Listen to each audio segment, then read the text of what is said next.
Okay, I am trying to make some tamales. What tamales are, they are dumplings. Now, when you ask tamales, is it one tamale or one tamal? It is one tamal, dos tamales. Now, this might be backwards.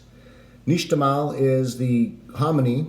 Masa para tortillas is the masa para tortillas, and nixtamal quebrada is the nixtamal broken up.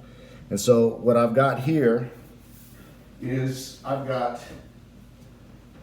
some nixtamal. And what nixtamal is corn, field corn specifically, and it's boiled in calcium hydroxide, which is pickling lime, to remove that skin on the outside of the seed that is the corn. Corn is a grain, but it specifically is the seed of a grass, and that this grass has been cultivated for thousands of years to make these big kernels of corn. And so what I've got here is I've got some masa quebrada that I broke up in a food processor. And so I've got that. I also have some blue corn, masa harina or harina, H-A-R-I-N-A, is flour. So I've got some blue corn masa here. And so what I'm going to do is I'm going to get a little scale here. And I'm going to measure some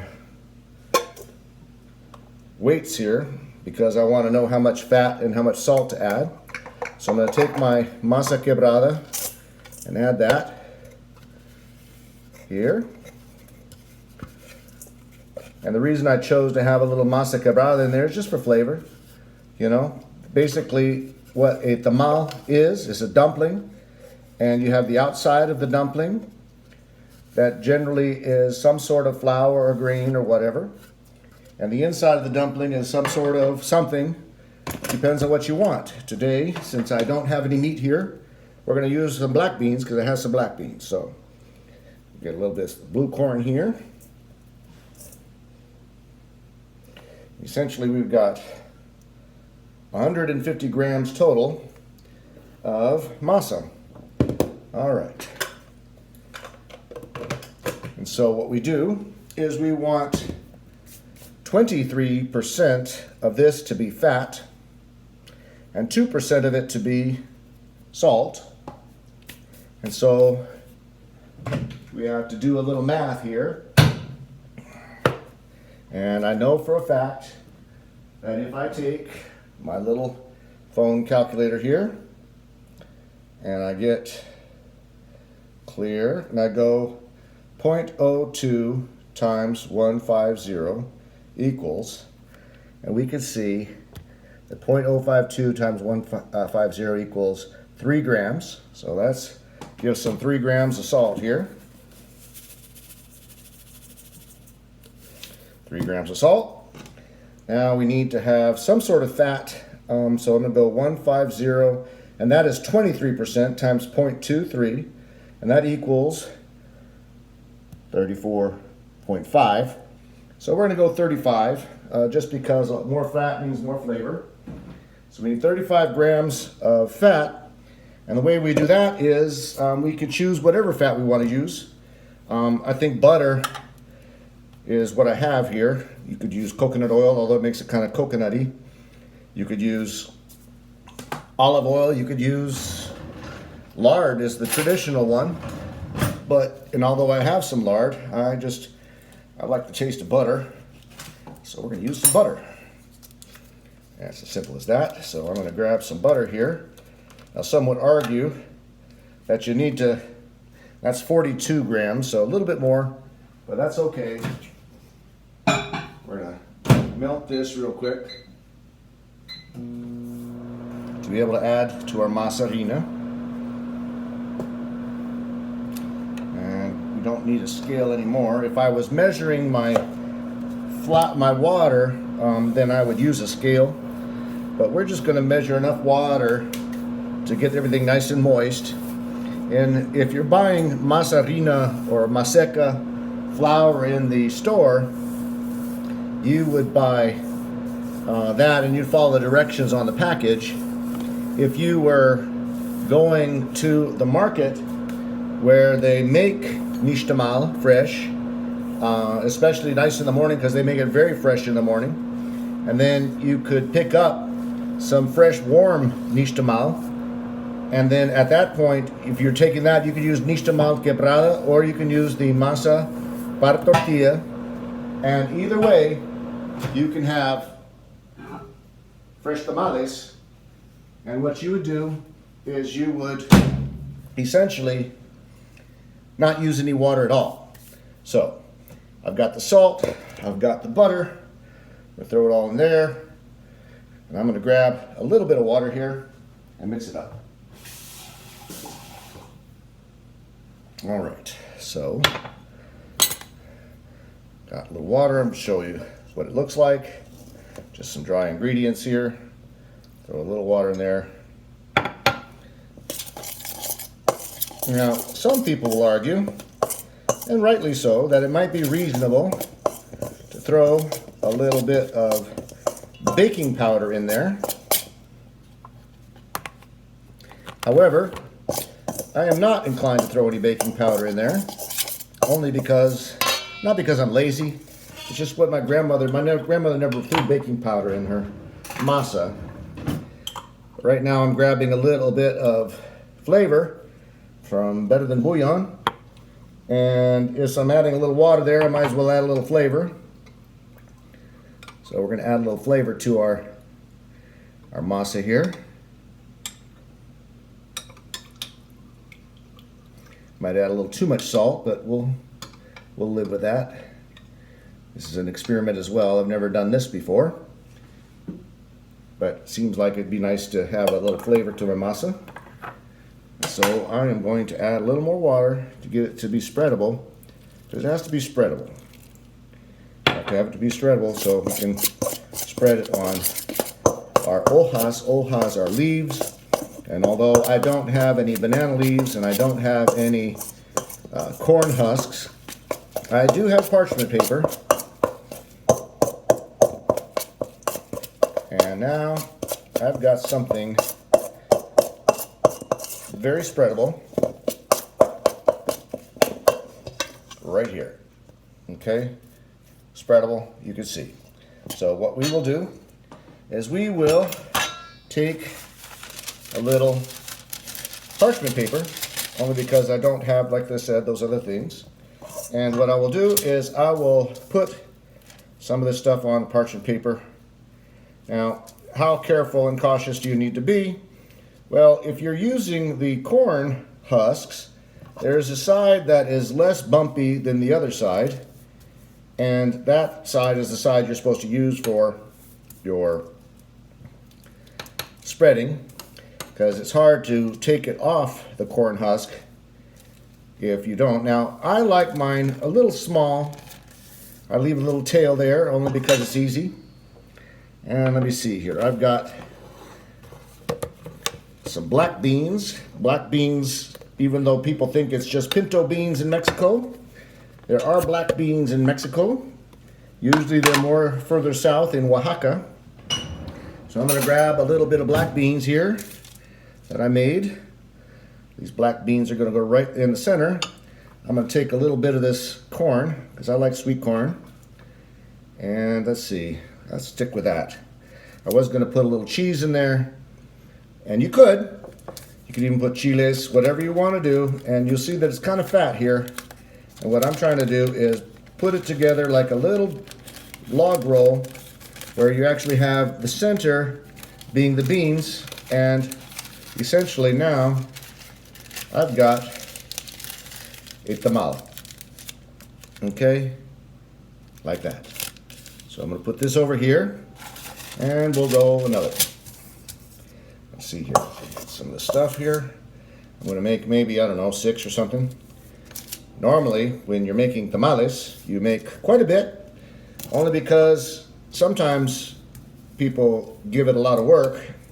Like I normally make it a lot of work. I normally make tamales with pork, and sometimes I'll use a lot of different ways to flavor that pork. The other thing I'll use is, instead of a spoon like I was taught, there's this little unit here where I can just do one nice squeeze across and make it easy on myself. But I'm going to do it like my grandmother taught me, and that is with a spoon.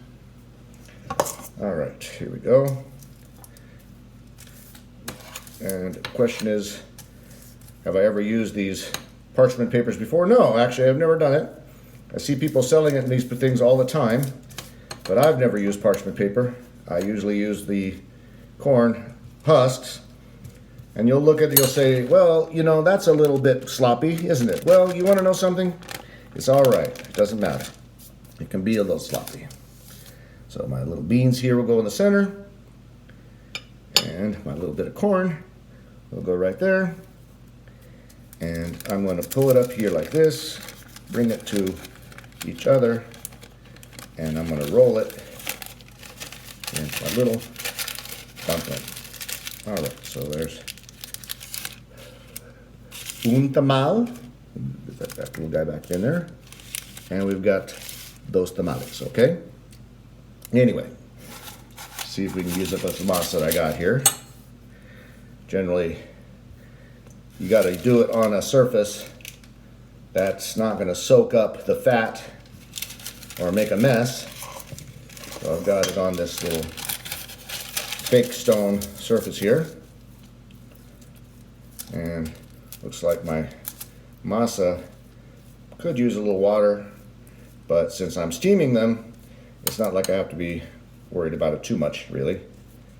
So, and the real question is it about the filling or is it about the masa? The answer is it's about the masa, and that's why you got to put flavor in the masa. The blue corn makes a lovely flavor, just delicious. Blue corn is a very ancient grain, has a lot more robust corn flavor. White corn is a lot cleaner, easier to work with, takes less time to cook it, and that's why I like to use it. It's easy if I'm doing a lot of things, but I just happen to have this blue corn masa here, and so we're going to make blue corn and white corn mix, tamales.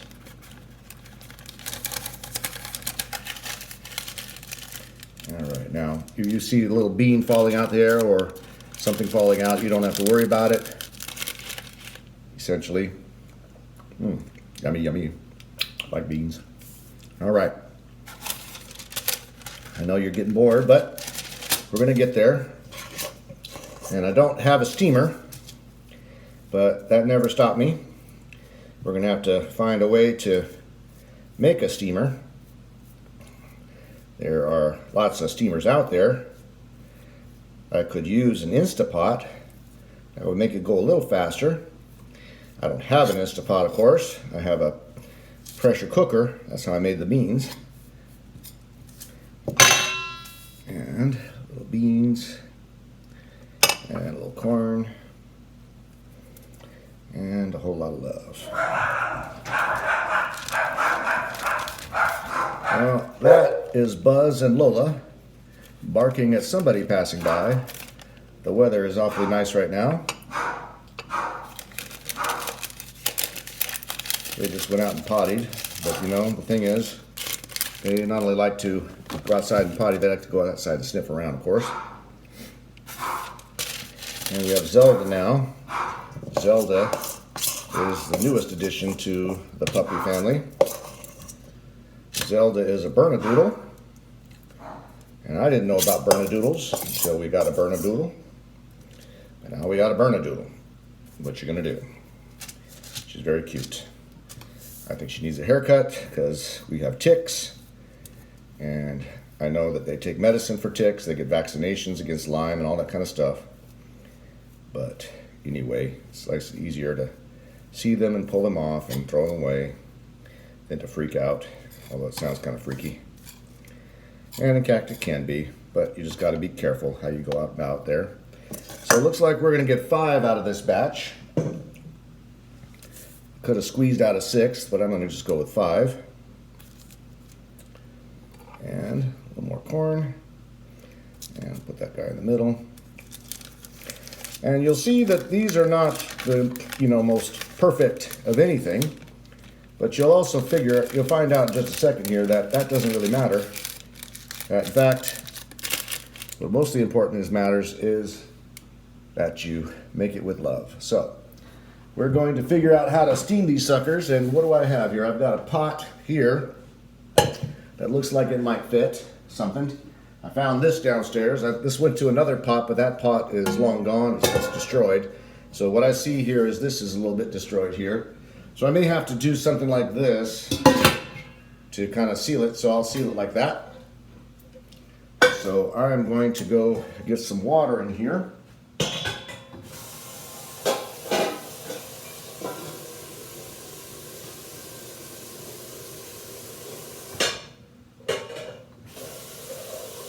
Now, you might wonder, how long do you steam these for? Well, when you have the masa flour like we have here, generally it can take more than an hour. If you have the masa quebrada like I like to have, making it all with that, then it can take an hour. The only pain in the tail is that sometimes you gotta, actually, what's the word I'm looking for? Look to add some water to your steamer so you don't get a dry pan and burn the whole thing after you do all this nice work. So I'm just grabbing some aluminum foil because basically I didn't fill up the whole thing here, and I'm just trying to make it such that they're kind of leaned up here like that. And what I'm going to do is I'm going to pop another bit of aluminum foil in here just to make sure that when all is said and done it doesn't move anywhere. And lastly, I'm going to cover it up and I'm going to steam it, and I'm going to show you what it looks like when we're all done.